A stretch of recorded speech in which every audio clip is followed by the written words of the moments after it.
Welcome to Media Uncovered, where we uncover how the media constructs reality and analyse how groups are portrayed in the media. I'm Sarah and this is Emily. Tonight's hot topic, female sports stars. What do you think of when I say female sports stars, Emily? Well, Sarah, I picture a thin, pretty, part-time model wearing a skimpy outfit and posing for the camera. However, this is just a cliche created by the media. The dominant reading in the media continues to sexualise female athletes, creating an essential factor to look good. That's right, Emily. Female athletes are continually depicted in popular magazines, films and newspaper articles as hot young females who are less talented than men, which has now become a typical stereotype in society. Hey Sarah, what are you reading? Well, I'm reading an article in the Sunday Herald, which is Australia's favourite daily newspaper, read by 1.4 million people every Sunday. This article is about the top 10 glamour girls of tennis. Well, that's interesting, because this newspaper was released on the 23rd of January 2014, which I believe was only 18 days after the women's qualifying rounds in the Brisbane International. So, shouldn't this article be about how well the women performed, not how glamorous they looked? Theoretically, yes, but this is not how the media wants people to see female athletes. This article is a great example of how female athletes are exposed not for their talents, but for their looks and fashion choices. This can not only be seen in the numerous sexualised photographs, but can be seen when the statement, "The Russian 26-year-old could easily be on the catwalk if it wasn't for her tennis," is made about tennis star and winner of 5 Grand Slam tournaments, Maria Sharapova. The impact this article has on society is that in order to succeed at the sport, it is essential to look good. This article depicts the classic stereotype given to female athletes and also marginalises them. This is evident because this article constructs a typical image of female athletes and completely excludes any major comments about their talent. Continuing along the line of how female athletes who are exposed not for their talents but for their looks and fashion choices, check out this clip. He was kind enough to give us a twirl. Can you give us a twirl and tell us about your outfit? A twirl? A twirl, a pirouette. Here we go.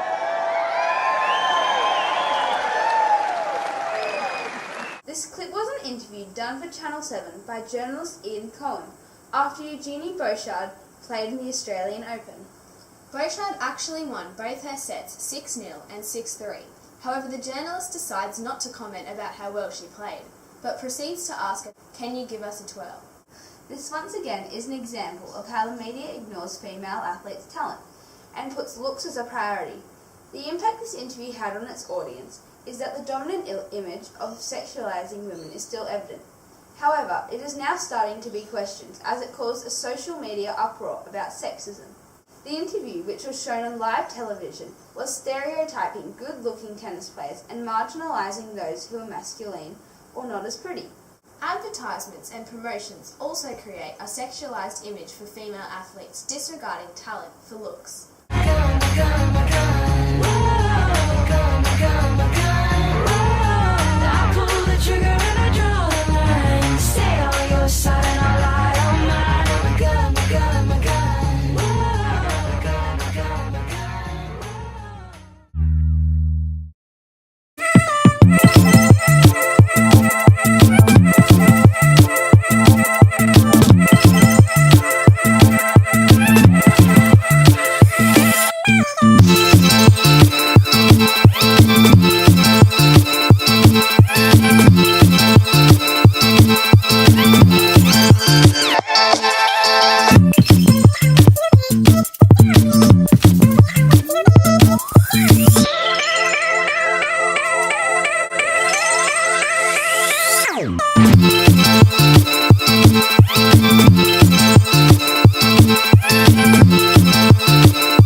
So Sarah, what did you think of those adverts? Well, the My Bikini advert is obviously starring Alana Blanchard, who is a famous model and professional surfer. However, I didn't recognise the Roxy model. That's correct. Nonetheless, there are many female surfers who have more talent than Alana Blanchard. However, Rip Curl chooses to use her as she portrays what a perfect female athlete should look like and depicts the sex image. In the Roxy promotion, Six-time world champion Stephanie Gilmore is actually used to advertise the Roxy Pro. Although what's interesting is that there was no footage of her actually surfing. Even though Stephanie Gilmore is one of the most successful female surfers of all time, the media still chooses to photograph and film her sexually. This is because the media portrays that with female athletes, how you look is more important than how you perform. In both adverts, a professional female surfer is the dominant image. Both advertisements are a perfect example of how the media often photographs and films female athletes sexually, whilst leaving out their talent and ability. The impact this has on the group itself is that female athletes now feel pressured to look good in order to gain sponsors. Both these adverts once again stereotype and marginalise female athletes, as they are continually downgraded from needing talent to needing looks. Although female athletes are continually sexualised in newspapers, adverts and even live television reports, the classic stereotype known by society is even seen in many well-known movies. Many films today portray the stereotype of good-looking and talented female athletes. Have you ever noticed a typical female cheerleader cheering for their boyfriend as they play sport? Let's take a look.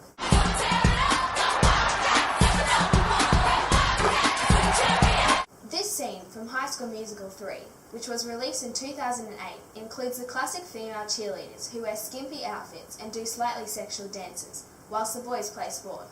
This is an illustration of when the media separates males and females into two distinct and stereotyped groups. The impact this has on society is that people will see this in popular movies and believe that only men should play sport and only females should cheerlead. The groups themselves are often affected by this. For example, if the opposite gender is seen participating, it can often shock the audience because it is challenging the created image. Once again, the media fails to consider professional female athletes. Here is an example of a movie which depicts male and females into two diverse groups. We'll cut our team. Wait, what? We want to try out for the boys' team. Girls aren't as fast as boys. Or as athletic.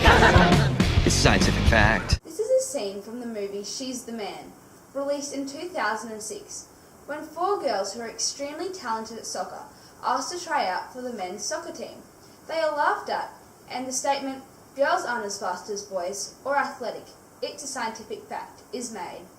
This creates a huge impact on the audience, as after the statement is made and the viewers see the difference between the male and female players, they automatically separate them into the typical stereotyped groups. One of the girls then proceeds to dress up like a boy in order to be accepted into the boys' soccer team.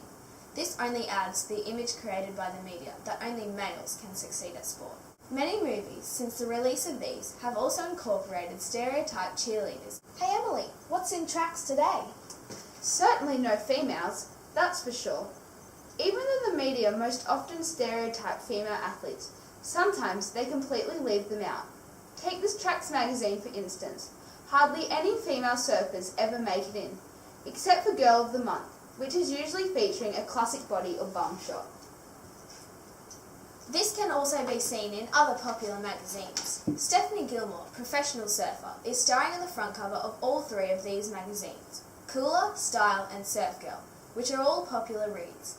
Even though she has won 6 world titles and is easily the best female surfer on current tour, none of these magazines feature her surfing, even the one titled Surf Girl. Instead, she is seen dressed up in skimpy outfits. This is once again an example of how female athletes are photographed sexually. Because the media does this, the number of female athletes all around the world that feel the need to have the look is dramatically increasing.